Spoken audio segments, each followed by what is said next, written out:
Hello everyone and welcome back. In today's teaching, we're going to be discussing the anatomy of the suprarenal gland, and the suprarenal gland, also called the adrenal gland. They appeared endocrine glands that are located on the superior pole of the kidney. So if this is the kidney, we have a class on that. If you like to check that, please do. If this is the kidney, the suprarenal gland are located on the superior pole of the kidneys. Now this suprarenal gland, they appeared obviously, like we said. That means there are two in number, and they are relatively small but highly vascular. Now the length is about 5 centimeter, while the width is about 3 centimeter. The weight is about 4 gram each, while the thickness is about 1 centimeter each. So you can say it is 5 by 4 by 3 by 1, right? 5 centimeter length, 4 centimeter width, 3 centimeter width, then thickness is about 1 centimeter. Now, if you check histologically, the suprarenal gland has two parts. It has what we call the adrenal medulla and the cortex. So this is the outer cortex and the inner medulla. Now, generally, the right suprarenal gland is somewhat pyramidal in shape, while the left gland is somewhat crescent shaped. So, as I was saying earlier, this is the adrenal gland here. It is located on the superior pole of the kidney, and it is about 5 centimeter in length. The width is about 3 centimeter, thickness is about 1 centimeter, then weight is about 4 to 6 grams each. Now, what is the function of the suprarenal gland? It is involved in stress response, it's involved in metabolism, involved in blood pressure regulation, also involved in salt and water balance, and also in sexual development. So earlier we mentioned that histologically it is divided into two parts. We have the outer cortex and the inner medulla. So let's start by discussing the parts of the cortex. Now, just like we said the cortex is that outermost aspect, and this produces steroid hormone. And now it is very important to note that this cortex is the outer portion of the adrenal gland. Now it is derived from mesoderm, and that it has 3 zones. It has 3 zones. The first zone is the zona glomerulosa. The second zone is the zona fasciculata, while the third zone is the zona reticularis.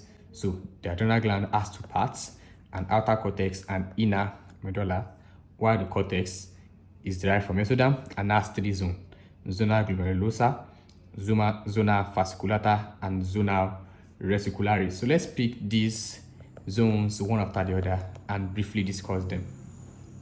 Now, the zona glomerulosa is the first zone, and it produces mineralocorticoids. Those are mainly aldosterons, and these regulate sodium and potassium and also controls blood pressure. So once again, the zona glomerulosa produces mineralocorticoids, and they are mainly aldosterons that regulates sodium and potassium and also control blood pressure. And the second zone that we're talking about is the zona fasciculata. This produces glucocorticoids, mainly cortisol. So this one produces mainly aldosterone, and this produces mainly cortisol, and this increases blood glucose. It is also involved in stress adaptation and also involved in anti-inflammatory effects. So here is zona glomerulosa, controls blood pressure, produces mineralocorticoids. Zona fasciculata produces glucocorticoids, mainly cortisol, and this is involved in stress response, in blood glucose, and in anti-inflammatory effects. So the next zone we'll be talking about is the zona reticularis, and this produces weak androgen, and they contribute to secondary sexual characteristics. So we have adrenal divided into adrenal medulla and cortex. Outside is the cortex, inner is the medulla, right? So the outer layer, which is the cortex, produces 3 zones: zona glomerulosa, zona fasciculata, zona reticularis. Now, glomerulosa produces mineralocorticoids, regulates sodium and potassium. Fasciculata produces glucocorticoids, mainly cortisol, and regulates blood glucose, is involved in stress adaptation and also in inflammatory response. Then the last zone is reticularis. This produces weak androgen and contributes to secondary sexual characteristics. So let's talk about the medulla. Medulla is the inner portion of the adrenal gland. Now, this is derived from the neural crest cell. This is from mesoderm. Cortex is from mesoderm. Adrenal medulla is from the neural crest cell, and it produces adrenaline, noradrenaline, and their function is for fight or flight response. And in turn, it also increases the heart rate, increases blood pressure, and also dilates the bronchi.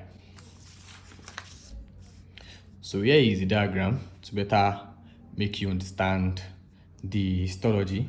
So if this whole part is the adrenal gland, right? So this first layer is the zona glomerulosa. The one in red is the zona glomerulosa, producing mineralocorticoids. We have the next one, which is zona fasciculata, is secreting glucocorticoids, producing glucocorticoids. Then we have reticularis that produces androgen, and after that you now have chromatin cells and epinephrine. This is now in the medulla. So let's talk about the blood supply.